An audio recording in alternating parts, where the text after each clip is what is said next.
Hello student, next part करते हैं शुरू आज के चैप्टर का। और इसमें हम पढ़ चुके थे कि किस तरह से भारत की जो राजनीति है उसमें बहुत सारे क्राइसिस पैदा हो गए थे 60-70s के दौरान में। और उनमें से एक था कि दो प्रधानमंत्री की डेथ हो चुकी थी, लाल बहादुर शास्त्री की और नेहरू जी की।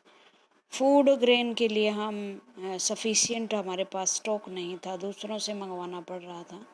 दो युद्ध हम विदेशों से लड़ चुके थे, अपने शत्रु देशों से, चाइना और पाकिस्तान से। तो इस तरह से भारत की जो इकोनॉमी है वो भी क्राइसिस में थी। तो किस तरह से भारत की जो लोकतंत्र है, डेमोक्रेसी है, उसने मतलब एक प्रॉब्लम में कैसे वो जीवित रही, कैसे डेवलप हुई, कैसे काम किया, ये इवेंट्स हम पढ़ते हैं। देखो, हर देश में सिचुएशन बदलती हैं, परीक्षा होती है हर देश की, और हमने भी दी है। कभी तो ये लगना शुरू हो गया था कि हमारे देश में जो है डेमोक्रेसी अब रहेगी नहीं, लेकिन हमारी जुडिशरी, पॉलिटिकल जो नेता थे वो, और जनता, मीडिया, इन्होंने दोबारा से हमारी स्वतंत्रता को, लोकतंत्र को स्थापित किया। इंदिरा गांधी का दौर हम पढ़ते हैं। शास्त्री's death brought the challenges of succession back with 2 years. Sri Lal Bahadur Shastri, Congress close, chose Indira Gandhi as the successor at that time.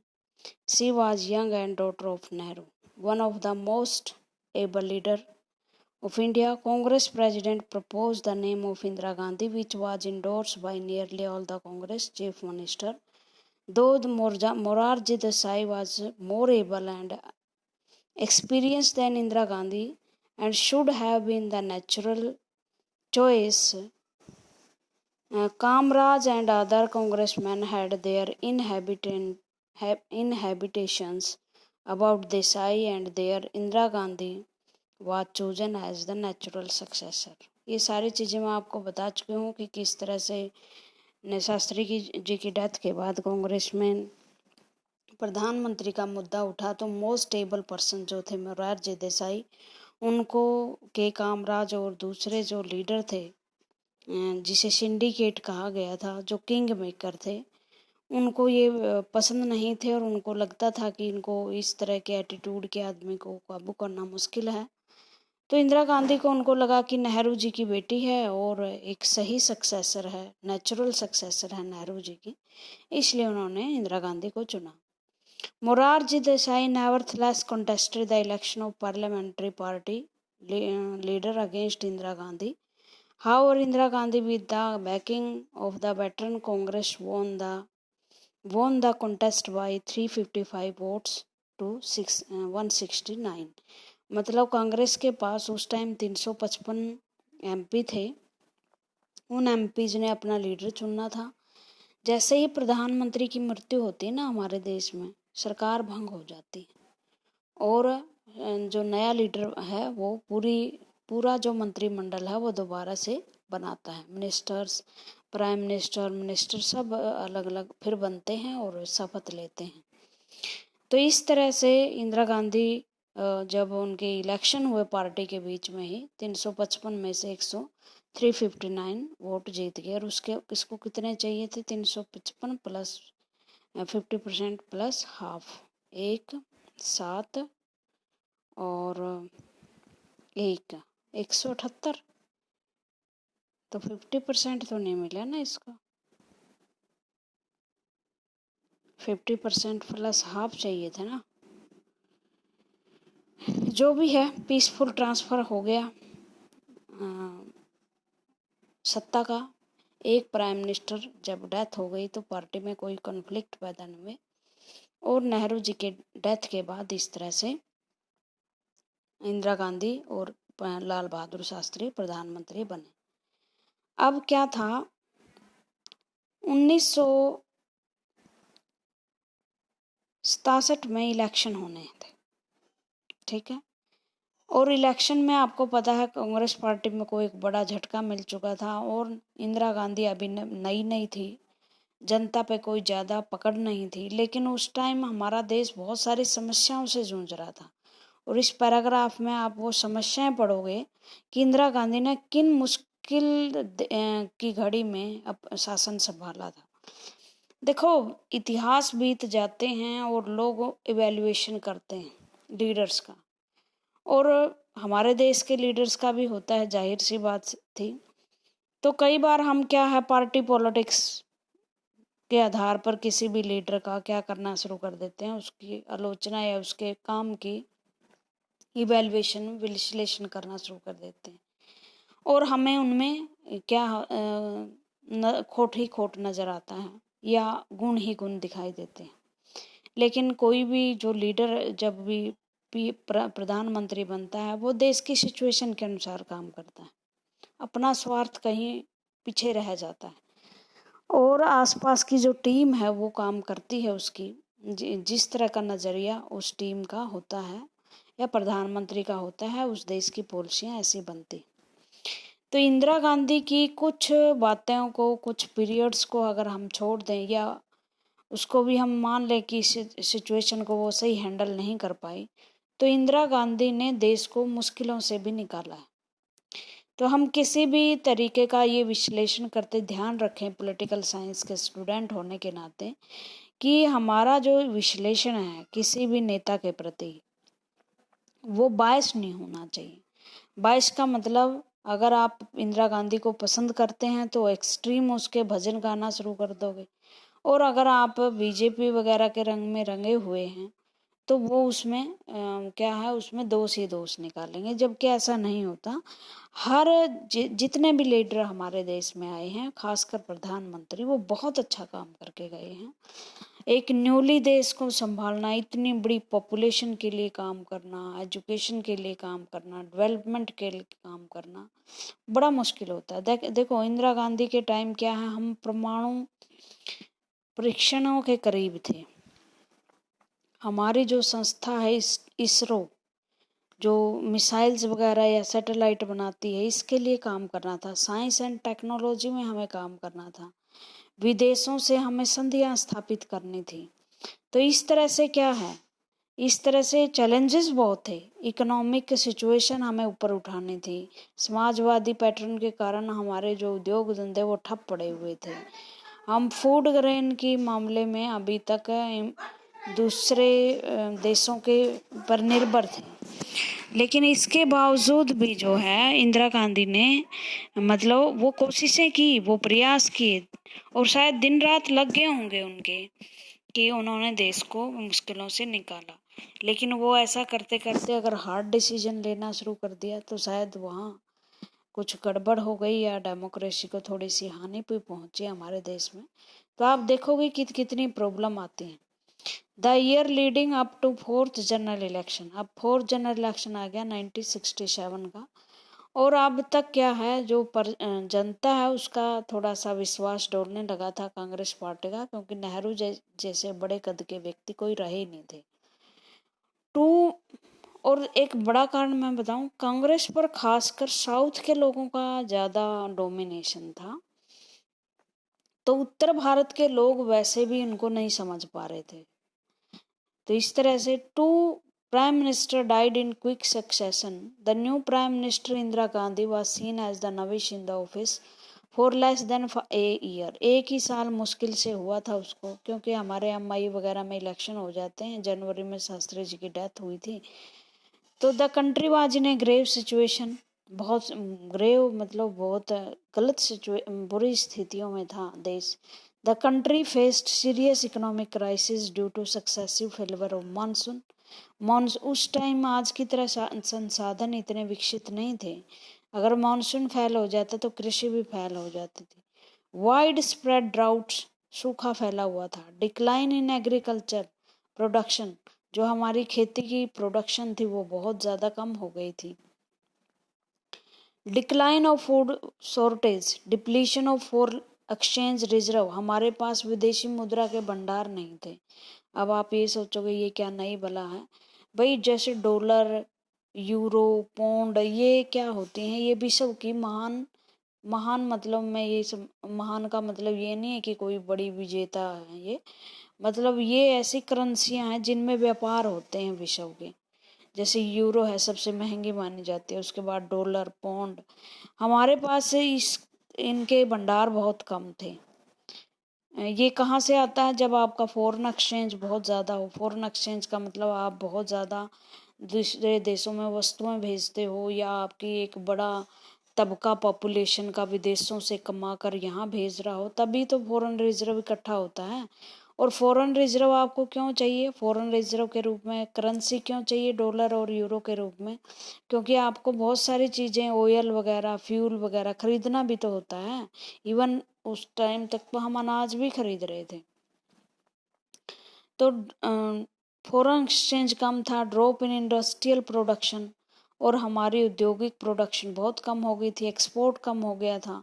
इस तरह से, और अचानक 2 वार हम पर हुए, तो हमें ये लगने लगा कि अब हमें मिलिट्री कैपेसिटी भी बढ़ानी पड़ेगी। कहीं से हम वायुयान खरीद रहे थे, कहीं से हम तोप खरीद रहे थे, क्योंकि हमारे यहाँ इतनी बड़ी टेक्नोलॉजी नहीं थी कि हम हथियार खरीद सकें। आज भी खरीद ही रहे हैं, चाहे टेक्नोलॉजी हमारे पास हो गई है। जैसे फ्रांस से अभी हमें विमान आने थे अभी, जिन पर बड़ा हंगामा हो रहा था पीछे। और इसके बाद जो अभी भी हम सऊदी अरेबिया के बाद दूसरे बड़े इम्पोर्टर हैं हथियारों के, क्योंकि हमें खरीदने पड़ते हैं जो दुश्मन देशों का नज़रिया देखते हुए। तो बहुत सारा पैसा वहाँ चला गया। अब हमारे पास प्लानिंग के लिए पैसे नहीं थे, जैसे प्लान हॉलीडे चलाया गया। On coming the power, Indira Gandhi under pressure led devalued the rupees. और इस सब प्रेशर में जब हमें क्या करना पड़ा, पैसे की कीमत को बढ़ानी पड़ी। हमारे रुपए को हमने डी वैल्यूड किया। डी वैल्यूड का मतलब, जहाँ इंटरनेशनल मार्केट में करेंसीज के वैल्यू तय होती है इंटरनेशनल मार्केट में। जैसे वर्तमान में क्या है, $1 बराबर है 77 रुपए के। और उस समय जानकर हैरानी होगी, $1 5 रुपीज़। और जैसे ही हमने अपने रुपए की कीमत घटा दी, देखो इसका फायदा होता है। कई बार चीन है, अपनी करेंसी की वैल्यू घटाता रहता है, जानबूझकर घटाता है, क्योंकि प्राइस भी तो लो होते हैं ना, वस्तुओं पर लागत भी तो कम हो जाती है ना। फिर जितनी करेंसी हाई रहेगी, जैसे अमेरिका वगैरह में आप साबुन खरीदो, कोई भी शॉप खरीदो कोई भी, तो वो 300 रुपए तक की होती है। हमारे यहाँ 10 रुपए की मिल जाती है। तो ये होता है करेंसी को डीवैल्यूड करने का फायदा। तो उसके डीवैल्यूड करने के बाद हमने, हमारा जो ये रुपये, $1 बराबर है 7 रुपये बराबर $1 हो गया था।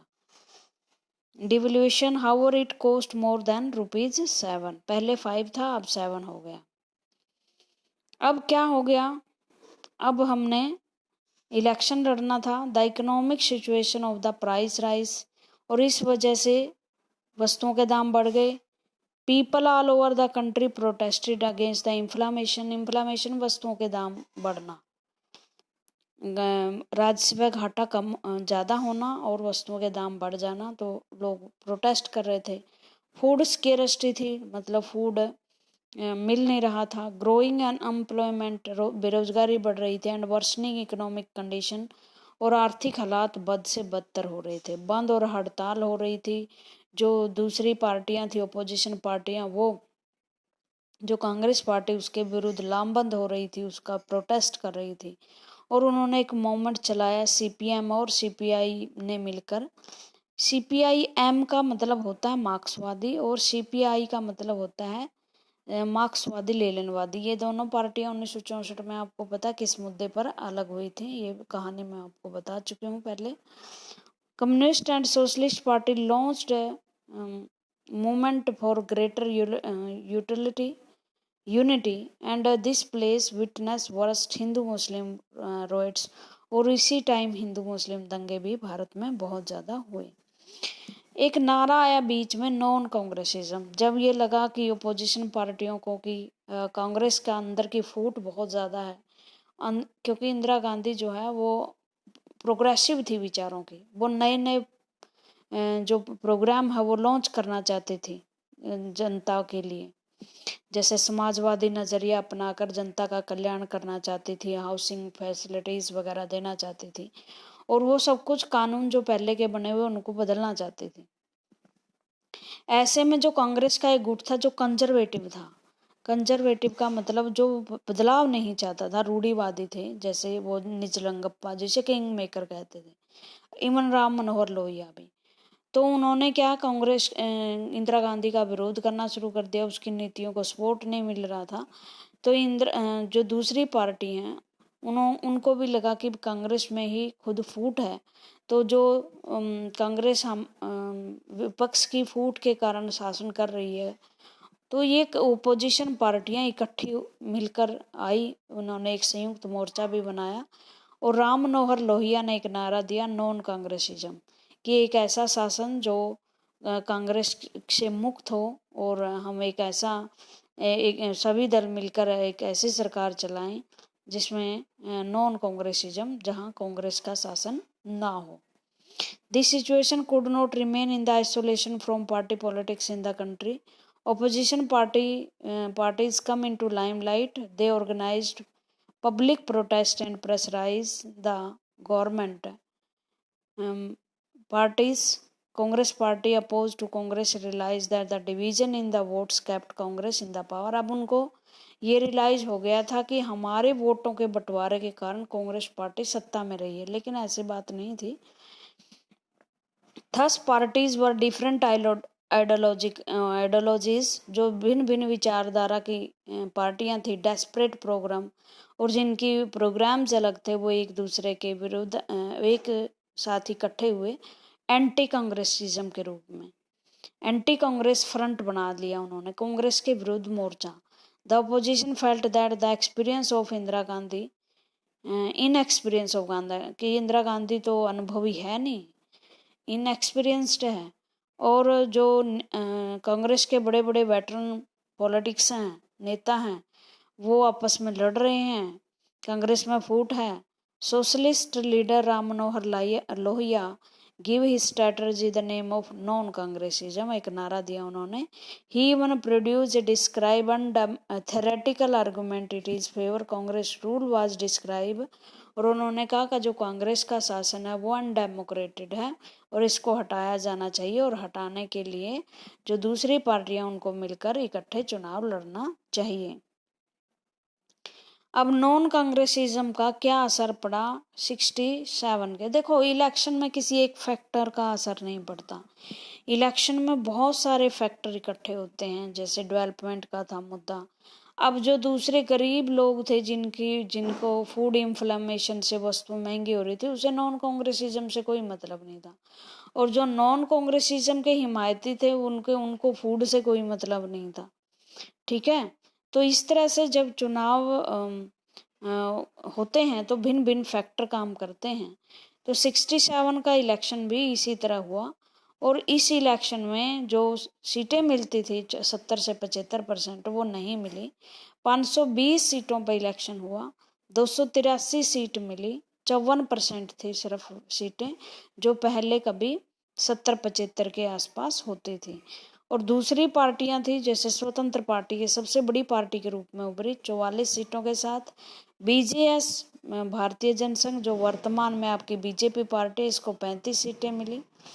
और इसी तरह जो कम्युनिस्ट पार्टियां थी, मार्क्सवादी कम्युनिस्ट पार्टी और मार्क्सवादी लेनिनवादी पार्टी, उनको 42 सीटें मिली। दूसरी तरफ जो क्षेत्रीय पार्टियां थी वो उभरी एकदम से, जैसे द्रविड़ मुनेत्रम कड़गम। सबसे बड़ा धक्का यहाँ तमिलनाडु में लगा, जब उसने अकेली पार्टी ने ही अपने राज्य की 25 सीटें को जीत लिया। कांग्रेस को ये एक बड़ा धक्का था 1952 के बाद, क्योंकि इससे पहले इतनी कम सीटों पर कभी कांग्रेस आई नहीं थी। इसे बोला गया पॉलिटिकल अर्थक्वेक, राजनीतिक भूकंप। और इसमें क्या हुआ, इस इलेक्शन में 1967 के इलेक्शन में जो बहुत सारे कैबिनेट के मिनिस्टर थे वो भी हार गए थे। कामराज हार गए थे, जो उस टाइम पार्टी के अध्यक्ष थे। एस.के. पाटिल, जो महाराष्ट्र का एक बड़ा नाम था। अतुल्य घोष वेस्ट बंगाल का, और के बी सहाय बिहार में, ये सारे कैबिनेट के मिनिस्टर थे उस टाइम, वो हार गए थे। ये कोई बड़ी बात नहीं होती भाई, हार जाते हैं। ये डेमोक्रेसी की यही पहचान होती है कि अगले आने वाले इलेक्शन में ये पूरी पूरी संभावना रहती है कि जो पार्टी सत्ता में होती है, अथॉरिटी में होती है, उसको आने वाले इलेक्शन में हार का मुंह भी देखना पड़ सकता है। जैसे अब की बार हरियाणा में चुनाव हुए तो क्या था, सारे कांग्रेस जो बीजेपी के लीड वो थे, मंत्री थे, सिर्फ आपके मनमोहन सिंह, राम ये क्या है, मनोहर लाल खट्टर और अनिल विज को छोड़कर सभी मंत्री इलेक्शन हार गए थे। इवन आपके वित्त मंत्री, शिक्षा मंत्री सभी हार गए थे। तो ये होता है, कोई बात नहीं। तो ये कांग्रेस इलेक्शन है 1967 का। इसमें कुछ बातें हैं कि कितनी सीटें मिली, 283 मिली। 516 पे कैंडिडेट लड़े थे कांग्रेस के, लेकिन टोटल सीटों पर चुनाव हुए थे 520 पे। 40% वोट मिले थे उसको। कभी भी हमारे देश में 50% वोट किसी पार्टी को मिले नहीं है, सीटें मिल जाती हैं। दूसरी सबसे बड़ी पार्टी अगर आप मान लो तो वो स्वतंत्र पार्टी थी, बस इतना ही आप याद कर लेना। और ये आपकी डाटा है दिखाया हुआ, कोई ज़्यादा इम्पोर्टेंट नहीं है, बस आप ये कर लेना कि कौन कौन सी सेकंड लार्जेस्ट पार्टी थी। अब क्या हुआ, 1967 में सेंटर लेवल पे तो पार्टी बन गई कांग्रेस की, लेकिन स्टेट लेवल पे वो पार्टियां नहीं बनी। स्टेट बहुत सारी जो स्टेट थी, राज्यों की सरकारें जहाँ इलेक्शन होते थे साथ में, वहाँ हुए ही नहीं। मतलब वहाँ कांग्रेस का शासन ही नहीं आया। बहुत सारे राज्य जैसे बिहार, केरला, उड़ीसा, मद्रास, पंजाब, वेस्ट बंगाल, उसमें नॉन कांग्रेसिज्म सरकार आई, बिना कांग्रेस की सरकार। जैसे मद्रास में तो द्रविड़ मुनेत्रम कड़घम के डीएमके की सरकार आई। यूपी और राजस्थान में कांग्रेस का कोएलिशन चल रहा था, वहाँ प्रेसिडेंट रूल लगा दिया गया, वहाँ भी सरकारें टूट गई कांग्रेस की। अब इंदिरा गांधी ने फर्स्ट टाइम इलेक्शन लड़ा था ना, सॉरी, प्रधानमंत्री के उसके अंडर में इलेक्शन लड़ा था। तो वो खुद तो बहुत बड़े मार्जिन से जीती, लेकिन पार्टी 8 स्टेटों में इलेक्शन हार गई। और इस तरह से इंदिरा गांधी दोबारा से के सामने एक चैलेंज था कि वो दोबारा से कांग्रेस को खड़ा करें, अपनी पोजीशन बनाए, क्योंकि अभी तक उसकी पोजीशन पार्टी में बनी नहीं थी, क्योंकि अभी भी जो सिंडिकेट थे कंजर्वेटिव, जो किंग मेकर थे, अभी भी कांग्रेस का कंट्रोल अपने हाथों में लिए हुए थे। तो कांग्रेस इंदिरा गांधी के के सामने जो बड़ा चैलेंज था वो था दोबारा से पार्टी को खड़ा करना, अपना होल्ड स्थापित करना, किंग्स मेकर को के डोमिनेशन को से छुटकारा पाना, और जो पार्टी जो अंदर कांग्रेस के फूट थी उसको रिजोल्व करना, और प्रोग्रेसिव तरीके से देश का विकास करना, प्रोग्रेसिव तरीके से। अब क्या हो गया, अब कांग्रेस में फ्रैक्शन पैदा हो गया, मतलब जो लोग हैं पार्टी के वो उनमें फूट पड़ गई। और जो 1967 का इलेक्शन, उसमें पता ही चल गया था कि बहुत सारे राज्यों में सरकारें चली गई थी, और वो राज्यों की सरकारें भी उनके हाथ से, मतलब क्योंकि जब एक ही पार्टी की सरकार होती है तो राज्य अच्छे ढंग से काम करते हैं, केंद्र के ऑर्डर पे काम करते हैं। लेकिन जब दूसरे पार्टी की सरकारें किसी भी उसमें शामिल, किसी भी राज्य में शासन करती हैं, तो वो सेंटर की इतना ऑर्डर फॉलो नहीं करती। तो ये कांग्रेस के कुछ रिजल्ट थे। ये नेता हैं CN अन्नादुराई, ये मद्रास के नेता थे भाई, जस्टिस पार्टी रिलेटेड थे, द्रविड़ मुनेत्रम कड़घम मूवमेंट के फाउंडर थे, और एंटी हिंदी थे। और इन्होंने ही कहा था कि एक ऐसी स्टेट हो मद्रास जिसके पास ज़्यादा से ज़्यादा ऑटोनॉमी हो। ऑटोनॉमी का मतलब हम ज़्यादा से ज़्यादा स्वतंत्र हों, हमारे ऊपर किसी तरह का दूसरी यूनियन का दबाव ना हो। राम मनोहर लोहिया ये सोशलिस्ट लीडर थे, संयुक्त सोशलिस्ट पार्टी के मेंबर थे, और नॉन यूरोपियन सोशलिस्ट एक विचारधारा थी, उसके समर्थक थे ये भारत में। और ये नेहरू जी पर बड़ा अटैक करते थे, बड़ा मतलब क्रिटिसिज्म करते थे, और रिजर्वेशन चाहते थे, इंग्लिश का विरोध करते थे। के कामराज ये फ्रीडम फाइटर थे, लंबे समय तक ये कांग्रेस के अध्यक्ष रहे। कामराज प्लान चलाया इन्होंने, जिसके तहत क्या करना था, बड़ा इंटरेस्टिंग था ये भी, कि हमें जैसे 1963 की ये बात है, उन्होंने कहा जो सीनियर हैं कांग्रेसी उनको अपनी जगह छोड़ देनी चाहिए ताकि यंग जनरेशन को मिले, पोजीशन मिले। लेकिन फिर भी इनको भी इस जगह छोड़नी पड़ी थी। इस प्लान को कई कामराज प्लान बनाते हैं। जो आपका मिड डे मील है स्कूलों में, ये उन्हीं की देन थी भाई। उन्हीं ने ही मिड डे मील को प्रपोज किया था। किसी की रिसर्च स्टडी थी, बुक लिखी थी, किसी ने रिसर्च निकाला था कि क्यों बच्चे स्कूल नहीं जाते। तो उस रिसर्चर ने बताया था क्योंकि बहुत सारे बच्चे खाना कमाने के चक्कर में ही स्कूल नहीं आते, तो अगर उन्हें भोजन और शिक्षा एक जगह मिलेगी तो वो शायद स्कूल आ जाए। DMK come to power in Tamil Nadu. Tamil Nadu में डीएमके की सरकार थी और दूसरे बहुत सारे राज्य थे जिनमें कांग्रेस की सरकार नहीं थी, जैसे पश्चिमी बंगाल, उड़ीसा, बिहार। तो ये कहा जाने लगा था, एक कोर्ट बड़ी फेमस हुई थी कि दिल्ली से अगर हावड़ा चले जाएं, हावड़ा जो बिहार उसमें पश्चिमी बंगाल में है, हावड़ा ब्रिज का नाम भी सुना होगा आपने। कहते हैं उस ट्रेन तक कांग्रेस का कोई किसी भी राज्य में शासन नहीं था। अब हमारे देश में जो बुराइयां थी, जब एक पार्टी का डोमिनेशन खत्म होता है और मल्टी पार्टी सिस्टम शुरू होता है तो बहुत सारी और बुराइयां शुरू हो जाती।